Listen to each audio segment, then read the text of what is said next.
Hello and welcome to the Customer Acquisition Show. I am your host, Tom Meredith, the VP of Marketing here at Tier 11. And today I'm joined by our often returning guest, Landon. Welcome back. Thank you very much. Happy to be here. Yeah. How are things up in the Great White North heading into Thanksgiving and the holidays? Yeah, well, we had our Thanksgiving back in October up in Canada. So it's always nice kind of coming into, American Thanksgiving, Black Friday, Cyber Monday, and it's not a holiday for me. So I don't got to take any time off, which works good for advertising. But weather's getting a little chillier. Just got back from Mexico. So that's always nice to get a little heat in before it gets too cold. Yeah, it's quite the jump from Mexico to... Are you in Vancouver, like Victoria area? Yeah, so on Vancouver Island in Victoria. Okay, nice.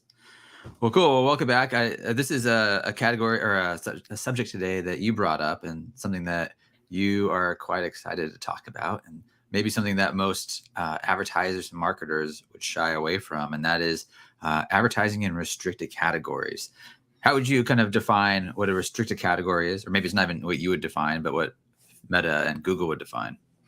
Yeah, I brought up the official pages from Meta before we jumped on. I was like, just so I can get like the actual language proper for the episode. So these by definition on Meta would be like a special ad category is how they classify it. And it's for housing, employment, and credit. So if you fall into have an offer, you're advertising anything in one of those categories, you got to check off the little HEC toggle when you're running your ads. If you don't, they pretty much immediately are all going to get disapproved. And that's kind of what we've experienced with our clients.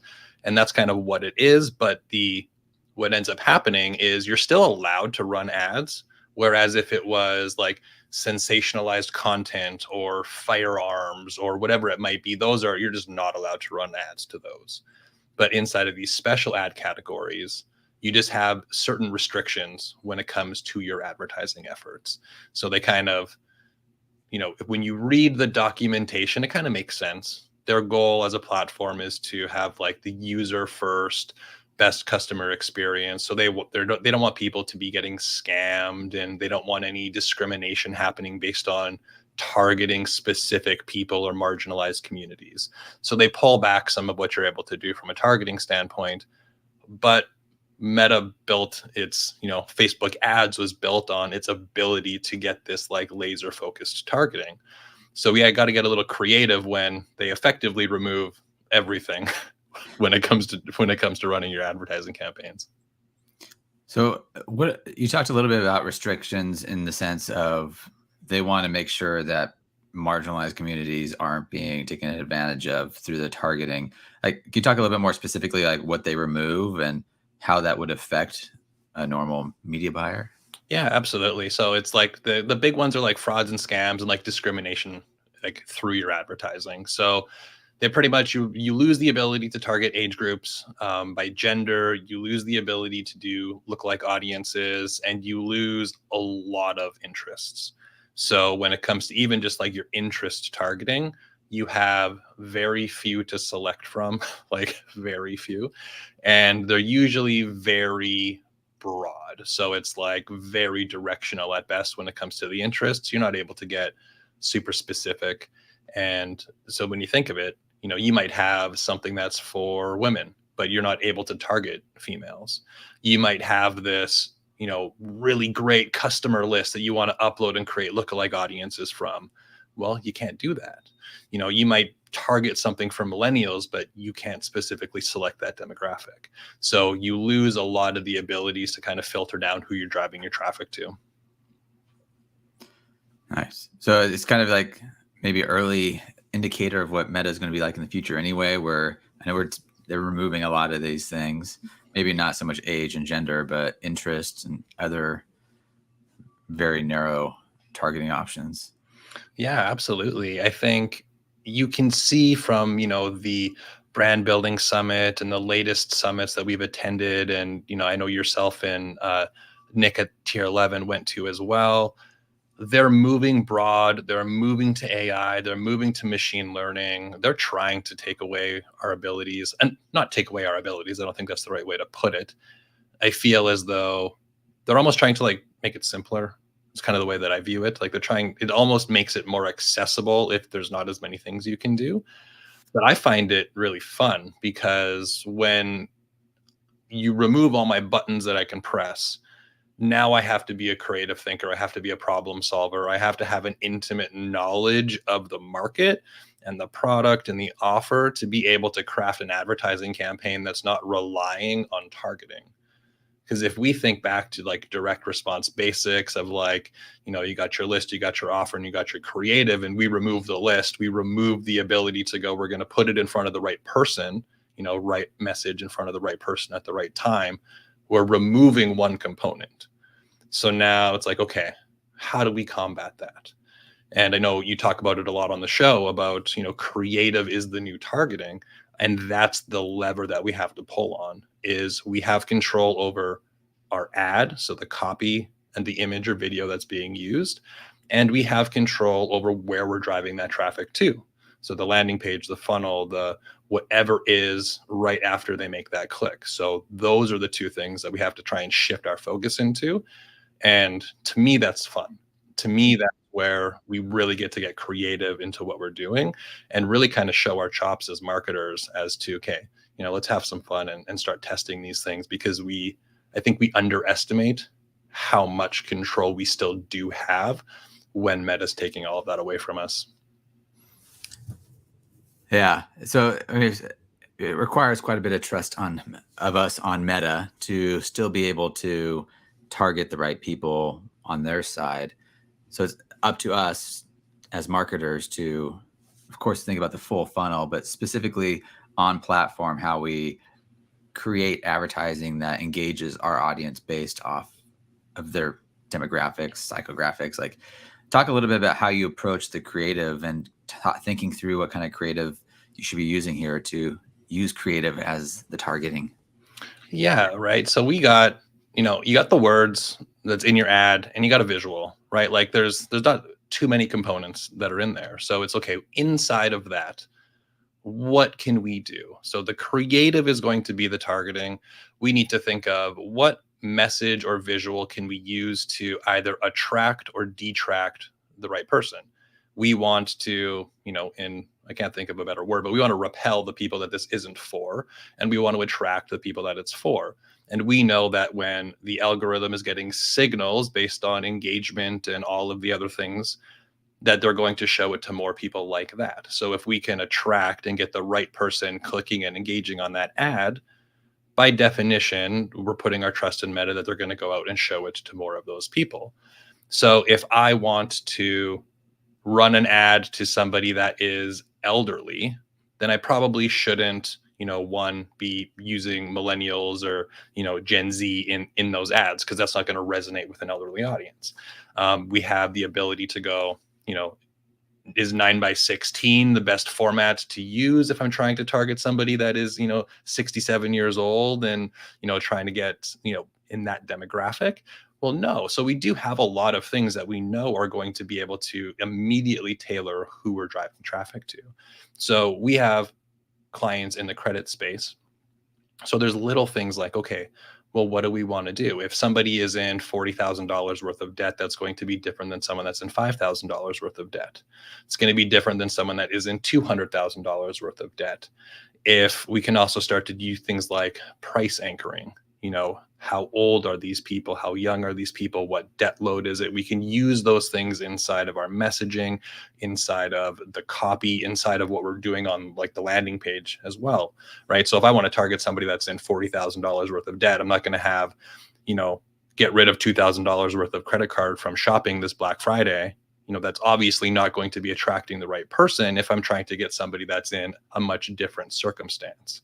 So we take a step back and go, we start to isolate these pieces of the puzzle, start to answer these simple questions about who they are, what they want, what's standing in their way, how are we bridging that gap, what are the things that these people have tried, what are the disadvantages of the other things that are out there. And then we just start to craft these messages and start to, I think if we think kind of like copywriting principles, a really good way to think about it is how can I create almost like a movie scene inside of the creative? If I'm thinking about this person, what are they experiencing that I can draw a picture of, and then how can I translate that into the creative that I'm doing? So if we're talking about debt, what are these things that these people might be experiencing? And that might be something like maybe they're in debt because they're going to law school. Now, if they're going to law school and they're in this debt, now I can start to create this picture, thinking like you're a movie producer. It's going to be likely a younger person that is in there. Now you can just start to paint all of these pictures. Obviously, that language is going to be very specific to somebody that's going to school, paying for themselves, or a parent paying for their child to go to school. So now we can just start to create all of these little customer cohorts. Because if we think of something like debt, well, there's a lot of reasons why somebody might be in debt, and school's just one. I can probably name 10 offhand of different customer cohorts. And when creative is the targeting, those are all going to start to resonate and reflect with different people on the platform. It's funny, we've been talking about like creative being the targeting, like it's some new thing. And I was with my wife at a doctor's office yesterday, and I was rereading Ogilvy on advertising. Yeah. And it's basically everything you just described. Of you got to lead with the visual that the audience can resonate with. So if you are trying to attract women, put women in there. If you're trying to attract men, things that look like them, but having either the problem or the outcome that they want within the creative. And it just goes all the way back to original advertising principles. And there's nothing new here.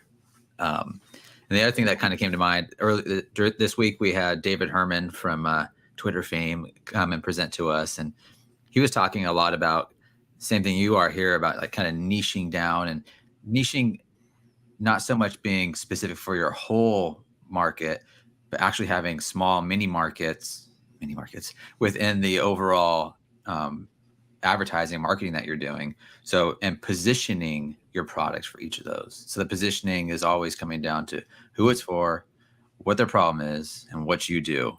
And if you think of it the creative in terms of that, and you do that for all of these specific niches that you're trying to target through the creative, you're going to start hitting those very specific things. And you have to be a lot more specific when you are targeting broad.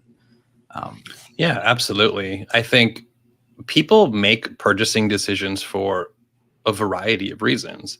If we talk about going and buying a car, I think we've talked about this on the show before. You're going to be going and shopping for a vehicle for a very different reason than I am. And if we think about that, we're likely not going to be attracted to the same marketing message because our needs and desires are vastly different. And like our values, our beliefs, like what we need to believe to purchase that, all of these little things are going to be very different from person to person.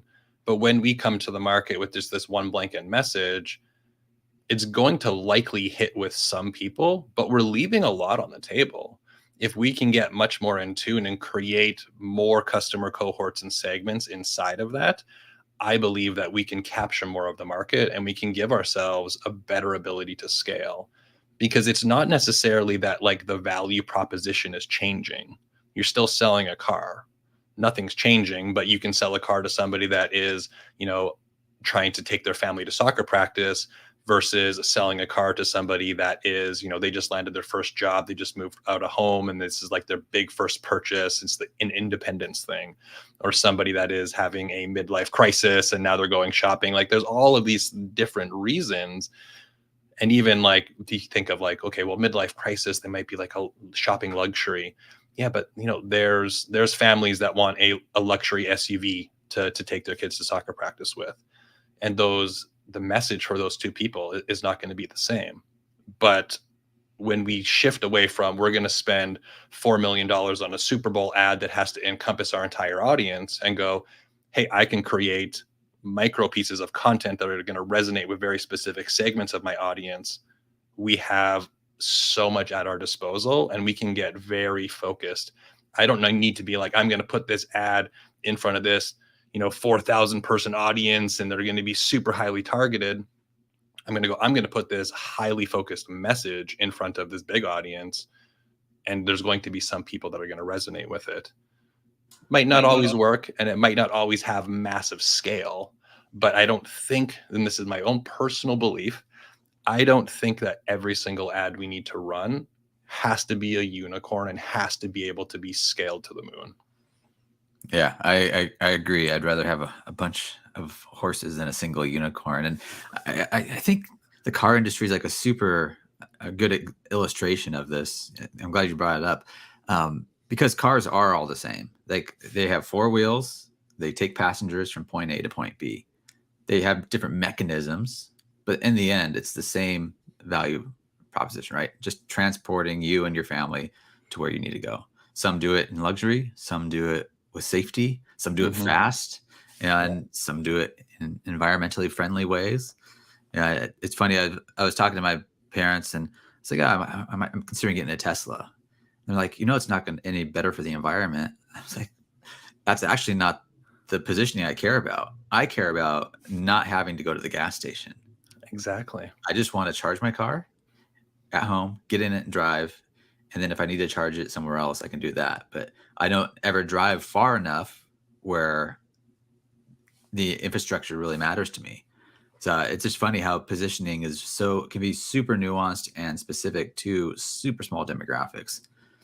Um, Yeah, and I believe with the Tesla example, I believe it, and I could be messing up. It might not have been a Tesla, but I believe it's Ryan Dice who has a story about buying a Tesla, and the selling feature that the car salesman used with him was something about like you had to do a launch.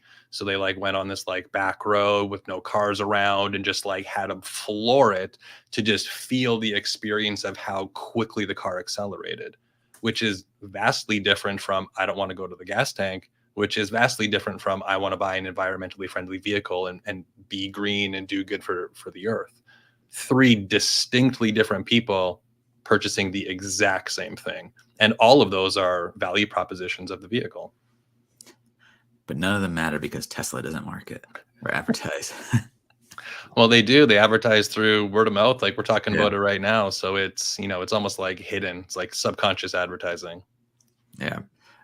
So talk a little bit about, getting into the weeds a little bit. How do you identify these messages, the positioning for these smaller groups that you can use for the creative in these restricted categories?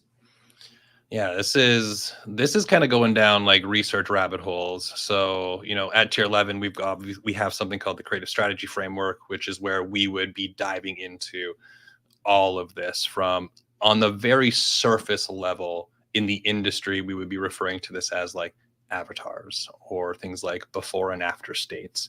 But I think that we can get a lot deeper because a lot of those are very surface level, like what's their pain point, what is their desire, and I think we can go deeper and get a little bit more specific on those, but it only comes through a ton of research, talking with your client, talking with the customers, looking at comments on ads, looking at reviews on Amazon, reading Reddit threads. And research is a much more involved process than people like to think it is. It's not like sit down 2 hours or like read this document. It's like it could be days and hours of research to compile this information. And then once you start to compile all of that information, now you can start to find common threads and common themes. And then it's a matter of testing because not all of them are necessarily going to be super high converting. So not all of them are going to be there. Some of them might be too niche to really be able to resonate. Some of them might fall flat. And then it comes down to the testing. But I also like to kind of take this and go a step further from just kind of pain points and go, what are like the symptoms and the present pain that people are experiencing? What on a given day is causing them to feel that pain? So if we have a pain, let's say your back hurts, what is that preventing you from doing? So if I talk about back pain, that's one thing. But if I talk about the inability to pick your child up off the floor, now that's something that I can create a movie scene around. I can't really create a movie scene around back pain. I can't, but I can create a movie scene around somebody not being able to pick up their child or having to sit down and not being able to go on a long walk with their grandchildren because of the excruciating pain that they're in. Those are things that we can start to get a little bit more specific. And then when we start to think of creating advertisements, now that's a visual that I can create, or that's a video that we can create, or that is a script that we can pass over to a UGC creator to start to get this content from people like that. So I like to take it a little bit further, but it all starts with an in-depth, vast amount of research is the only way that we're going to do it. And you were talking about Ogilvy. So a lot of the old school, original direct response marketers would spend like days, weeks, months just gathering research, talking to people. They would go to a company and they'd be flying out to the company. They'd be meeting with everybody on the leadership team. They'd be meeting with people on the front lines doing the work every single day. They'd be talking with customers. And it's just through all of those conversations, reading comments, that you're able to gather these little things that you're able to pull on to start to create all of these customer segments. Yeah, and going back to the classic Ogilvy example of the Rolls Royce ad of the only thing you hear at 60 miles an hour is the ticking of the clock. Like he'll say he didn't even come up with that. It was just through so much research he found that line within the owner's manual. Right? Maybe it wasn't even the owner's manual; it was a manual, like an internal manual they were using in the assembly line. And it always comes down to research and figuring out what your avatar's day is like and how the problem is affecting that day. Yeah, absolutely. And then there's not just one, right? Like when you're like old traditional means of a newspaper ad, yeah, you're not going to run like you could run a different hook in different newspapers in different cities or different those types of things you can. And a lot of those direct response marketers were doing that, but we have it a lot easier. Like Yeah. it doesn't cost us as much money to produce and advertise and get instantaneous feedback on those things. I can take an idea that I have for a hook and I can put it out in a tweet and I can get instant feedback on that. Like me talking about advertising in restricted categories, I posted that on LinkedIn and I did really well. And I'm like, okay, this is probably a good topic that is appealing to people to kind of learn a little bit more about. We're in a beautiful position to get instant feedback for, hey, people are interested in this. Let's run with this more. Yeah. We are getting a little bit falling into our normal conversations because it all does come back to the same basics. Maybe let's talk a little bit more about restricted categories.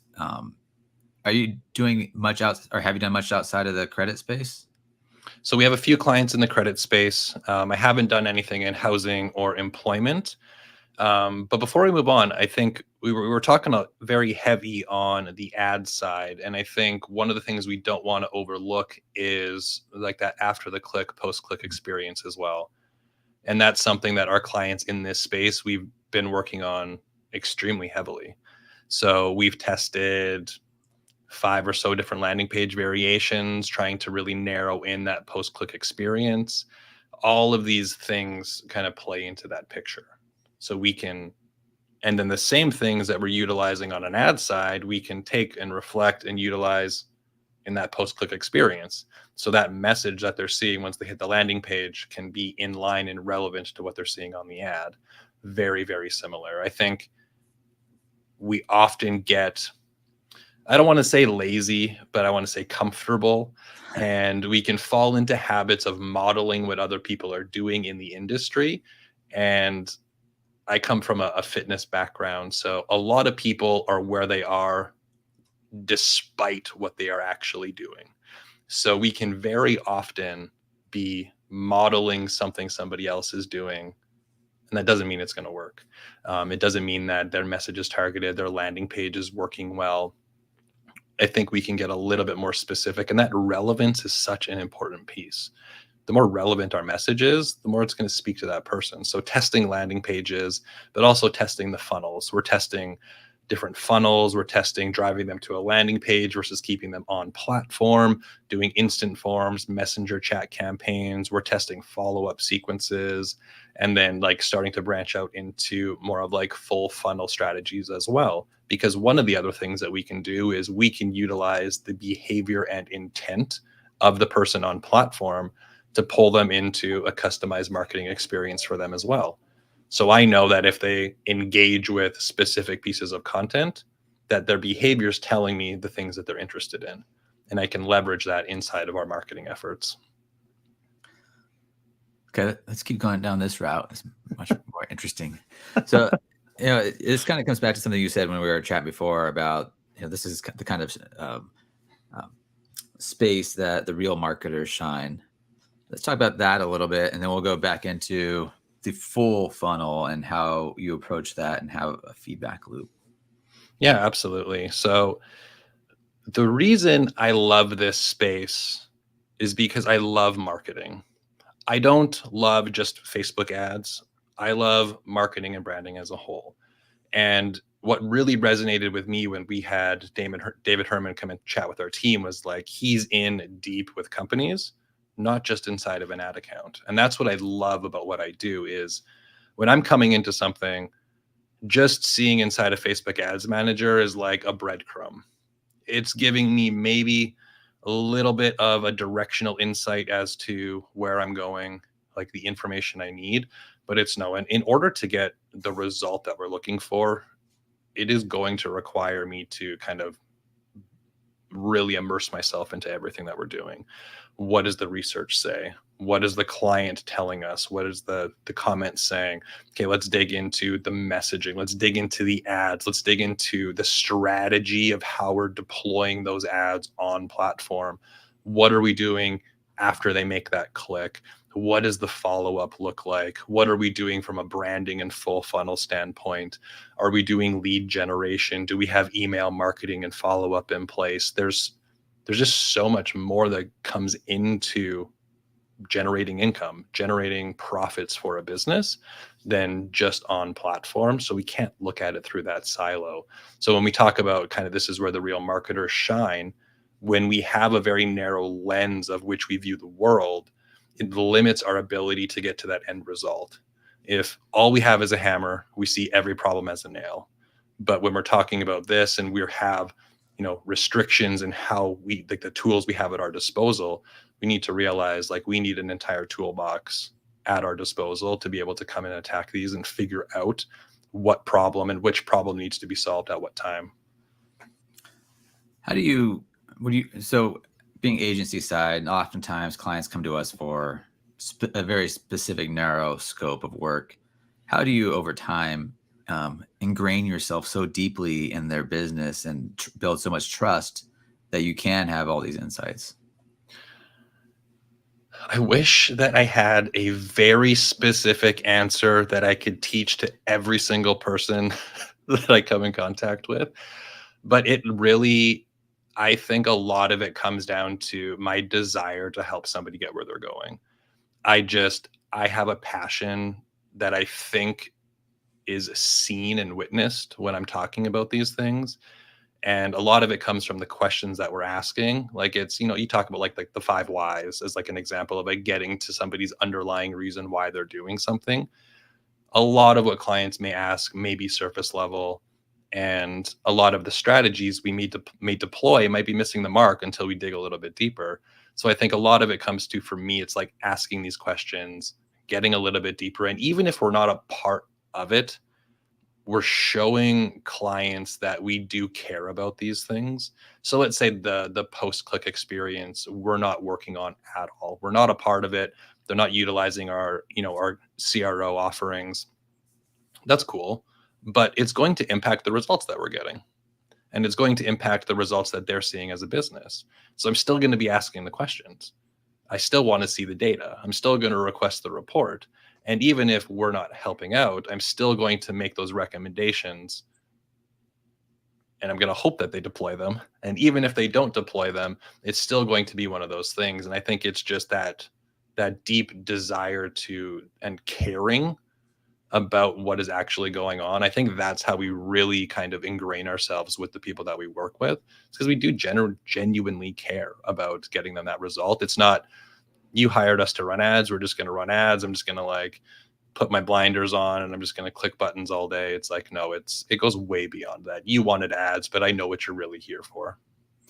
Yeah. I think putting what you do in terms of what we've been talking about, I think what you're honestly always doing is consistently marketing yourself and us through problem solution, and just a matter of if it's the right one for them to engage us further. That's maybe the cynical way of looking at it, but the more actual way is like you see signals within your scope of work, and you often and something a lot of other CSOs do as well. Like we'll go to the client, and be like, "Hey, we're seeing this on our side. Are you seeing that on your side? And is your landing page losing a lot of traffic due to bounce rates or whatever the specific scenario is?" And oftentimes that leads to a aha moment they don't have a solution for. And it's like, "Oh, can you guys help us with that too?" And it's Yeah. very much just noticing something, saying something, and trying to help them grow their business and optimize and reduce friction all along the way. Yeah, like I would classify myself as a strategist. I'm a strategy guy. I have 137 sticky notes. I'm a very visual person, so I need to see things around me, but I have a lot of sticky notes. It's like I solve problems. That's what I do. I solve problems. People come to me with problems, and I'm going to figure out if and how I can solve it. That is something that my wife doesn't always want me to do. She doesn't always want me to solve the problem. Sometimes she just wants to be heard, but I'm a problem solver. And when somebody comes to me, even at the agency, another media buyer is like, "Hey, we're seeing this," and it's just like I'm like in it for like 8 hours. I can't sleep. I'm like drafting 4-page proposals of like different things we can test and try. And that's what I love to do. I put a post out on Twitter and LinkedIn. It did really well. And I said, funnels don't make money, solving problems do. And it's people are coming for that surface level thing they think they need, which is a new funnel.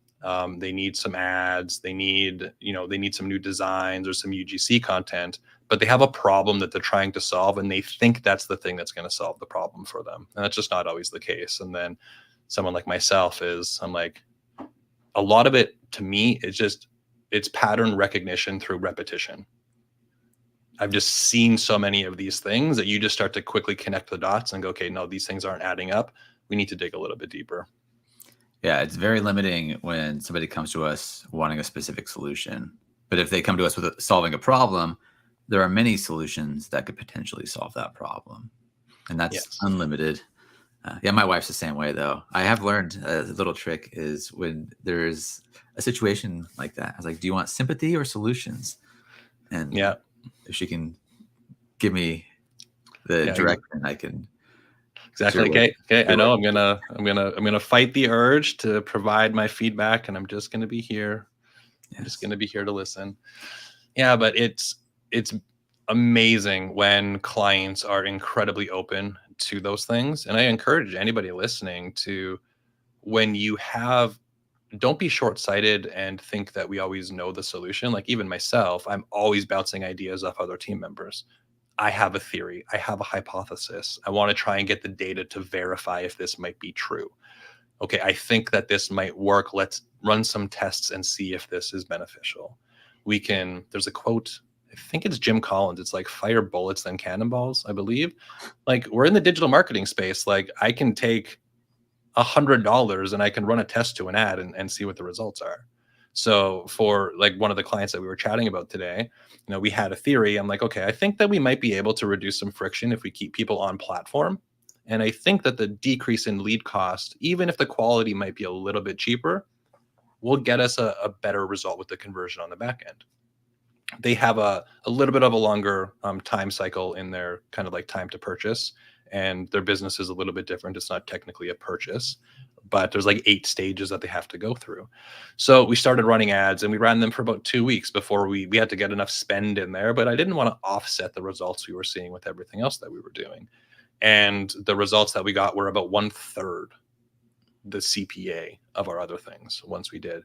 But we did it with just this small test, and it's like, oh, we're getting some good signals. And even before, we had spent like $1,000 or $2,000, and we hadn't seen a result yet. And I'm like, no, like the signals that I'm seeing are telling me that we need to run this a little bit longer to see. And then it was like one dropped, and it's like, oh, okay. It's like normally this cost us $2,500, and that one cost us $800, and then another one, and then another one. And it's like, okay, let's start to reallocate our ad spend over here. This is definitely something that's working.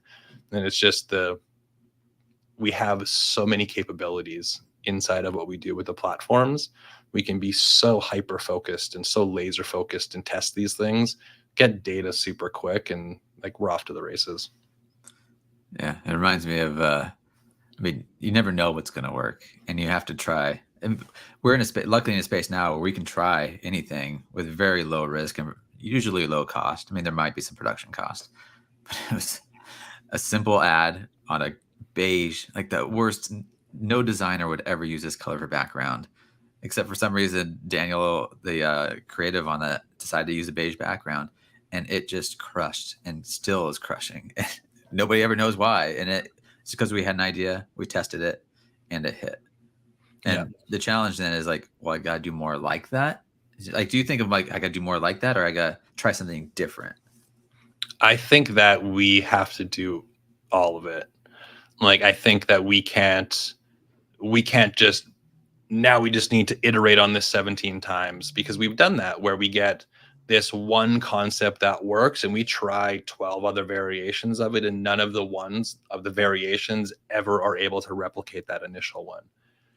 Like, who knows, it could have been that that first one just got like an initial hit of engagement that just gave us a really great result. It could be that there was, the time of year the first one was launched did better. There is so many things in the black box that is the AI and machine learning of these platforms that we will never know and never understand. And so many of these things, like, we just might not be able to replicate. Like, I had a post go viral on TikTok. I'm like, there is no way I could replicate that. It's like, no way I could replicate that. There's just way too many factors that are outside of my control. So I think we have to go, okay, if something works, we need to take the time to investigate and try and figure out why. Can we create more of it? Can we expand upon it? And then also at the same time, continuously being testing other things as well. And I honestly don't think that we should ever be able to run out of stuff to test. If you just get to a point where you just aren't being as creative. Yeah. All right, we have a question from Courtney. With all the data and insights we have at our disposal, how do you keep from being overwhelmed? How do you hone in on the best stuff most efficiently? That is a fantastic question. How do we not get overwhelmed by all of the data? I think what's the quote or the analogy about the best way to eat an elephant is just one bite at a time. I think that is just kind of like the perfect way to view it. There's so much information, so much data, so many things that we can test, and the only thing that we can do is start. I think as complex and as overwhelming as some of the things that I may have gone over, because I get extremely excited and I just get verbal diarrhea and just word vomit all of my ideas and strategies. But the people that I work with, I hope, realize that I always come down back to what is the simplest way that we can move forward. Because I'm a firm believer that we have all of these things, but marketing at its most basic is very simple. It does come down to like the right ad in front of the right person at the right time. We just have a lot of different ways that we can get there. So it's usually, what is the simplest and easiest way that we can step forward? And it's just one thing that we need to do. We can have a backlog of 37 tasks and ideas of things to test inside of Asana, but it's like, this week we're going to test these two, or we're going to test this one. We're going to send this one over to the creative department to create some iterations on this week. And then when we meet next week, we're going to pull another one in. So I think the best way to avoid overwhelm is to simplify what we're doing, not simplify, like not to not test segments, but to go like, what's the simplest thing that I can do right now? And you just start there and know that there's always going to be more that we can do. When you think of the data and the insights that you're getting, like, what are some of the main ones that you focus on and treat the others as noise? Some of the ones that I focus on, it's highly contextual. I think everything from what I have eyes on is everything from creative messaging, ad performance, results, funnels, business setups, business models. I really try and focus first on like, what is the actual goal that we're trying to accomplish? And then kind of working backwards from there. So I struggle to not know the big picture. It's just how my brain works. Mm. If somebody comes to me and says like, hey, this ad isn't working, what do we need to do to fix it? If I view it through a siloed lens of just looking at that ad, I'm going to get into a tight spot because I'm going to be missing something. So my first question is usually, I need more data. Let's look at the bigger picture. What are we actually trying to accomplish? And a very good example is one of the clients that we were chatting about today. We run lead generation ads. We get people to opt into a forum. It's very, very simple in essence. However, there's about 8 steps that they go through, and then they become a customer. That customer is something that if I don't know what is driving that customer and I'm only looking at what's driving leads, I'm going to be making an uninformed decision. A good lead cost doesn't necessarily mean that that person is becoming a customer. So there's a lot of other elements that come into play. And if I don't understand that big picture, then I'm going to, so I usually, the biggest thing that I probably try and focus on is like that ultimate and underlying goal is like the very first thing that I have to understand before I can make any other decisions. Yeah. How I tend to look at it is very similar, but that overall customer journey and then mapping out more or less the conversion from each step of that customer journey to identifying where the weakness or opportunity is. Mm-hmm. And then, like I say, take a bite at a time. And you don't need to measure everything. I think that's something Byron Sharp said at one of the meta performance or branding things is we measure and try to prove too much when it's unprovable. Like you don't need to prove that brand advertising works. It works. It's been proven. Yeah. And it's not a matter of it's going to work for you or not. It works for everybody. It's just a matter of how much effort you're going to put into it and how much money you're going to put into it. Yeah, I think it's incredibly easy to get a little bit into too much into the weeds, and I'm a victim of it. I can get way into the weeds, and it's good to be able to be aware of that or have people that can like tap you on the shoulder and kind of pull you out of it. But yeah, I think Byron Sharp is like measure nothing. Like you can't measure anything. Like it's just, I don't want to, the vulgar term that I want to use with just focusing on the same thing too much, I shouldn't use on the podcast, but it's almost like a waste of time. It's a waste of effort. So you should measure something, but it is only going to be directional. So it's utilize the data that you have and understand where the limitations are within it. Yeah. All right. We have another question here from Daniel Green. How big of a goal does an organic social play in restricted ad categories, or does it even matter? I would say it has an incredibly large role because especially if you go into the categories that are prohibited to advertise, literally their only mechanism to do branding and advertising is through organic. So I think it is very important. For example, CBD and cannabis, I believe those policies have recently changed on Meta, but I have a friend that has a CBD company in Colorado, and up until like this year, I can't remember, I think it was sometime this year, CBD was now allowed to run ads. Organic was the only way that they could build their business. So incredibly important. And then when it comes into, let's say we're in a special ad category, so we can run ads, but it is a little bit, I think it comes down to just like that testing mindset. We can utilize our organic to get signals. We can use it to rapidly test things. But we can also do that often quicker and for very inexpensive on the advertising side, just putting a little bit of paid media behind it as well. All problem solving. Yes, absolutely.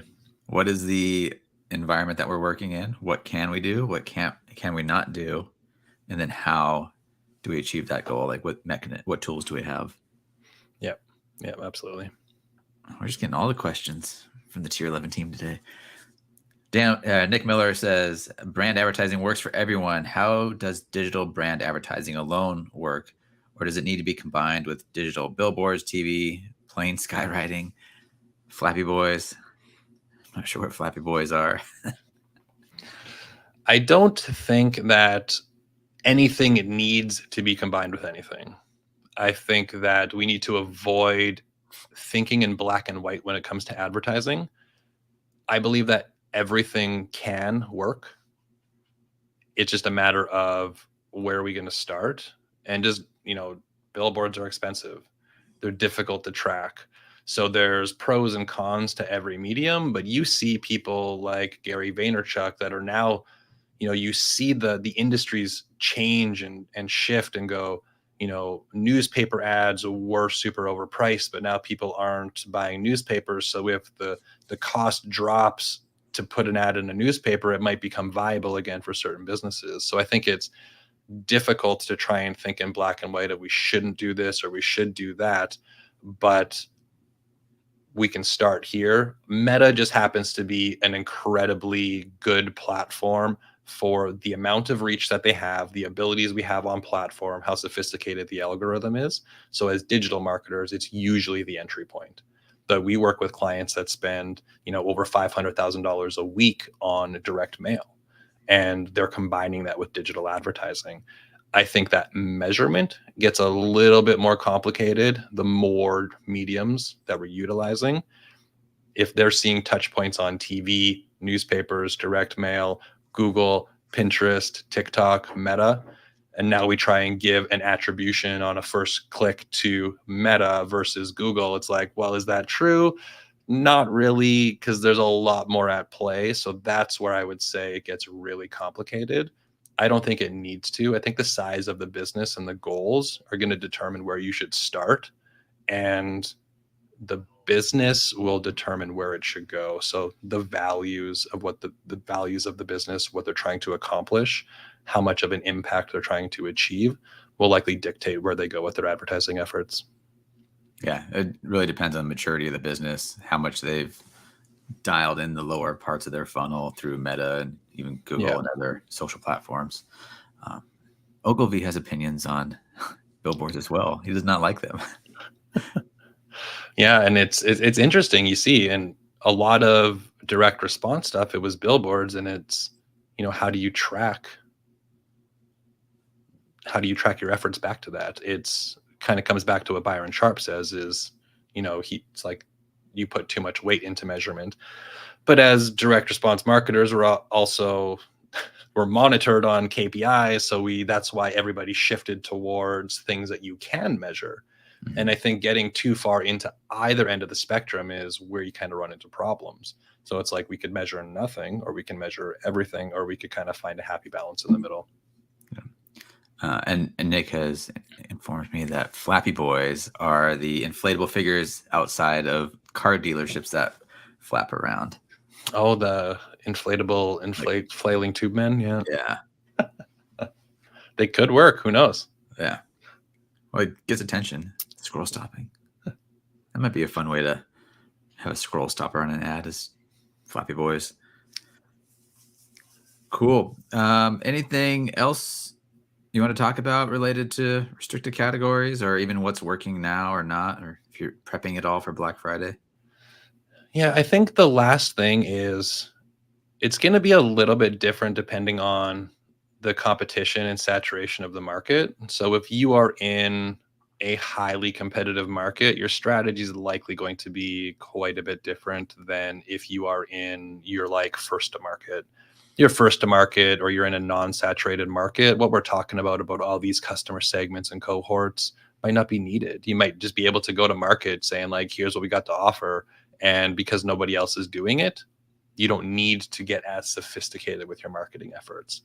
The people that we're working with are often in highly competitive spaces. So we need to get a little bit more complex with what we're doing.